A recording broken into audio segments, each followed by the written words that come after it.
Assalamualaikum warahmatullahi wabarakatuh. Hai teman-teman semua, perkenalkan aku Nurul Dan aku Iman, ketemu lagi di acara Pesantren Ramadan Masjid Nurul Iman 1441 Hijriah. Jadi hari ini kita tidak menjalankan pesantren Ramadan seperti tahun-tahun sebelumnya. Karena kita sekarang memakai sistem online.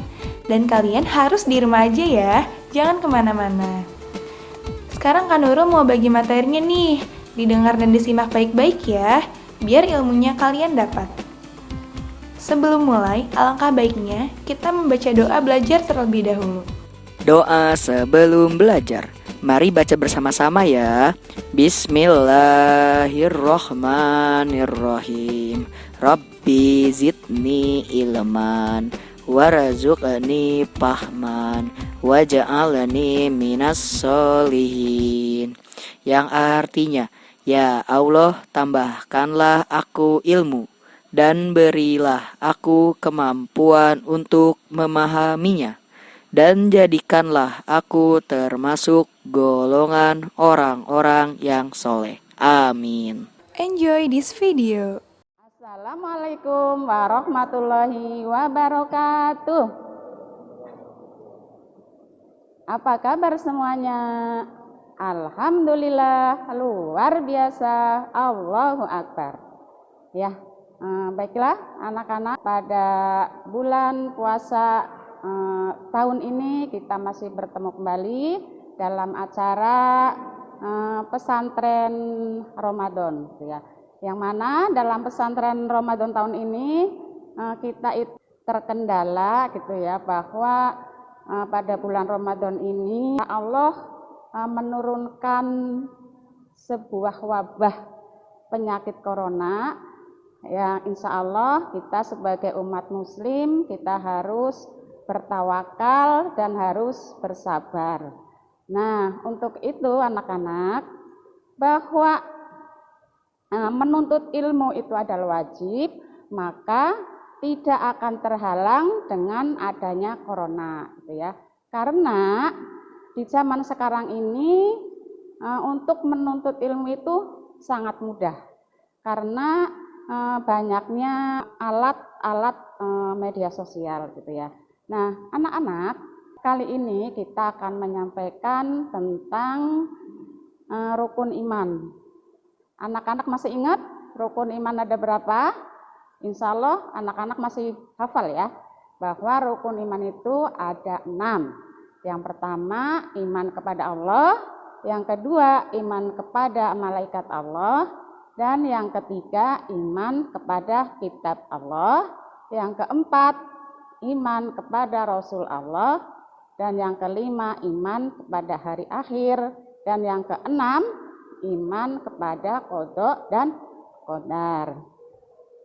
Nah, di sini gitu ya.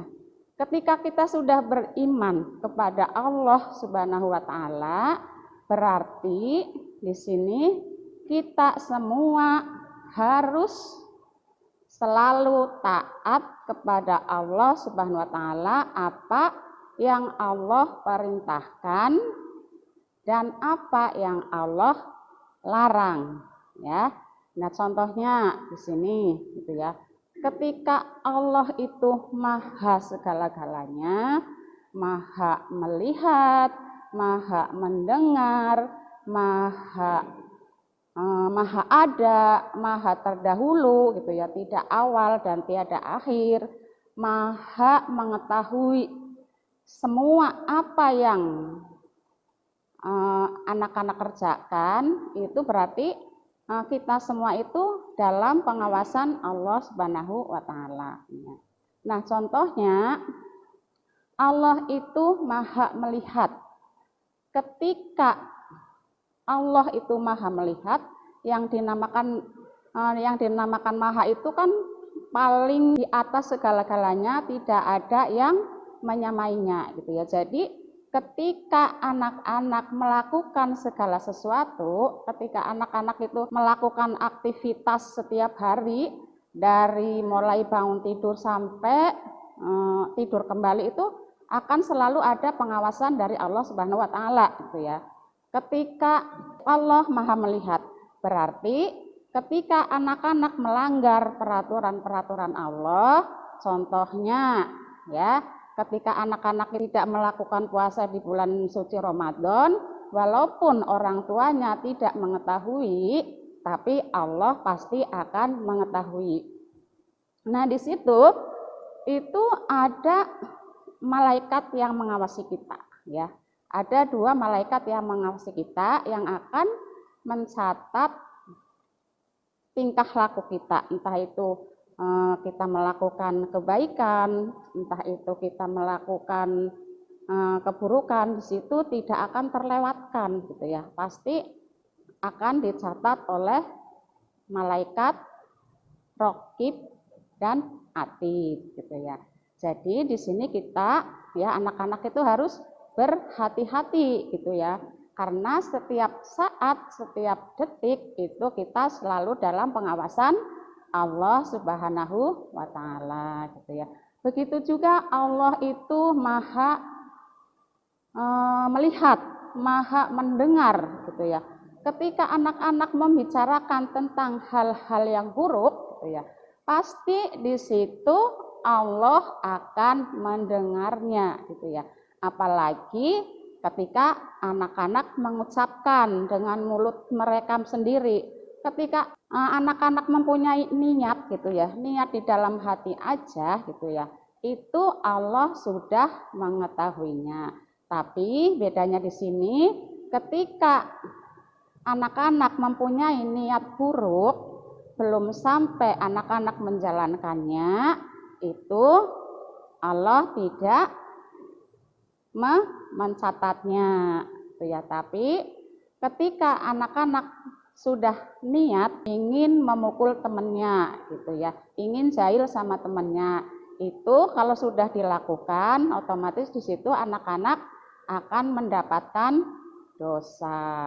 Tapi ketika niat kejelekan itu tidak dilakukan, di sini anak-anak akan mendapatkan pahala 1. Yaitulah maha murahnya Allah dan maha bijaksananya Allah Subhanahu wa taala.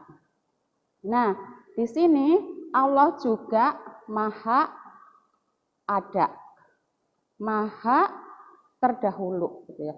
Jadi di sini Allah itu tidak berawal dan tidak berakhir gitu ya. Jadi semua gitu ya, semua apa-apa yang ditetapkan oleh Allah itu wajib adanya gitu ya. Nah, di sini perlu kita ketahui gitu ya bahwa di sini sifat-sifat wajib yang harus diketahui gitu ya, itu ada 20 ya. Nah, pastinya anak-anak udah hafal semua gitu ya. Yang diantaranya wujud, qidam, baqa, mukhalafatul hawadisi, qiyamuhu binafsihi, wahdaniyat, qudrat, irodah, ilmu, hayan, sama, basor, kalam, qadiron, muridan, aliman, mutakaliman. Nah, semua itu harus dipraktekkan di kehidupan sehari-hari gitu ya. Ketika kita sudah yakin gitu ya kepada Allah Subhanahu wa taala bahwa semuanya adalah Allah yang menciptakan langit dan bumi beserta isinya, berarti anak-anak juga harus percaya itu ya bahwa semua tingkah laku manusia itu Allah Maha melihat, dan semua apa-apa yang Allah perintahkan itu harus anak-anak harus adik-adik kerjakan. Misalkan contohnya lagi banyak sekali ya bahwa anak-anak itu harus melakukan kewajiban, apalagi sekarang anak-anak udah gede-gede, tidak seperti anak TK lagi ya, berarti anak-anak itu harus wajib menjalankan sholat yang 5 waktu, tidak boleh terlewatkan dalam 1 waktu pun. Begitu juga di sini bahwa anak-anak itu harus harus menghormati gitu ya, harus menghormati kepada orang tua, harus menghormati kepada guru-guru kita, harus melakukan mengucapkan tutur kata yang lemah lembut gitu ya, apalagi kepada orang tua gitu ya. Kata Allah itu mengucapkan kata aja itu dilarang, apalagi dengan bermacam-macam kalimat ketika anak-anak itu disuruh orang tuanya untuk beresin sepatu, untuk beresin baju sekolah gitu. Tapi anak-anak membangkangnya itu tidak boleh gitu ya. Jadi harus selalu patuh kepada kedua orang tua, apa yang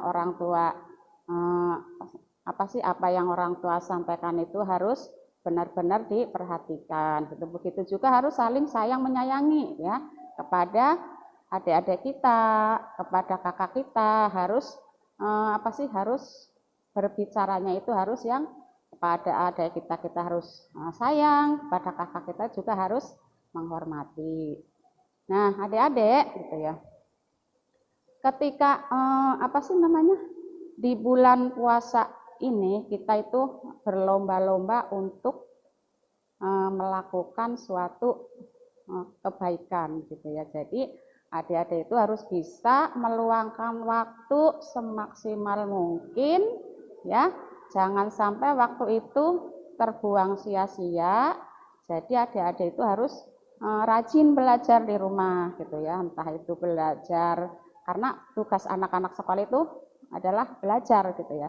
Jadi harus belajar sekolah di SD dan harus belajar sekolah di TPA, DTA maupun DTW. Kita harus belajar, harus bisa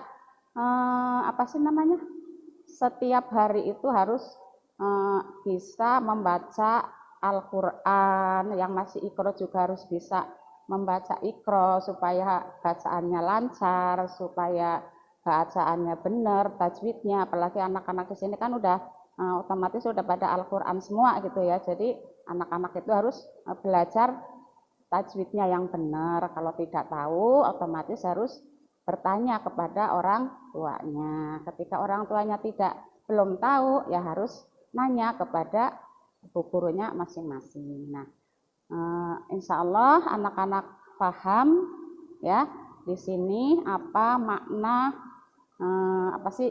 beriman kepada Allah Subhanahu wa taala dan apa makna beriman kepada malaikat, kepada Al-Qur'an. Otomatis kita sebagai umat muslim adalah pedomannya Al-Qur'an, berarti kita harus belajar membaca Al-Qur'an dengan tartil dan harus tahu maknanya. Makanya kita harus diwajibkan, kalau orang Islam itu wajib belajar itu dari buayan ibu hingga ke liang lahat. Jadi enggak ada kata males untuk belajar gitu ya, baik belajar di rumah maupun belajar di sekolah gitu ya. Anak-anak harus rajin-rajinlah belajar gitu ya, karena ketika kita belajar itu akan mendapatkan ilmu yang banyak dan akan mendapatkan ilmu yang bermanfaat gitu ya. Baiklah anak-anak, berhubung waktunya terbatas,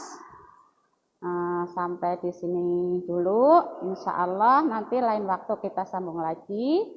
Kita akhiri, wabillahi taufiq wal hidayah. Assalamualaikum warahmatullahi wabarakatuh. Dan marilah kita sama-sama kita membaca surat Al-Asr. Bismillahirrahmanirrahim. Wal 'asr. Innal insana lafi khusr. Illal ladzina amanu wa 'amilus solihati wa tawasau bil haqqi wa tawasau bis sabr. Terima kasih adik-adik semua sudah menyimak dan mendengarkan video ini. Nah, sekarang Kak Iman punya soal nih. Tolong dikerjakan dan dijawab ya. Soalnya, silahkan kalian resume atau rangkum materi pada hari ini. Tulisannya yang jelas ya. Nah, adik-adik semua boleh mengisi jawabannya di kertas HVS atau di buku tulis ya. Dan jangan lupa dikasih nama lengkap dan kelasnya. Nanti jawabannya dipoto dan dikirimkan ke panitia ya. Sebelum kita tutup video ini, alangkah baiknya kita membaca hamdalah terlebih dahulu. Alhamdulillahirabbil alamin. Sekian video hari ini. Sampai jumpa di video berikutnya. Wassalamualaikum warahmatullahi wabarakatuh. Di rumah aja ya guys.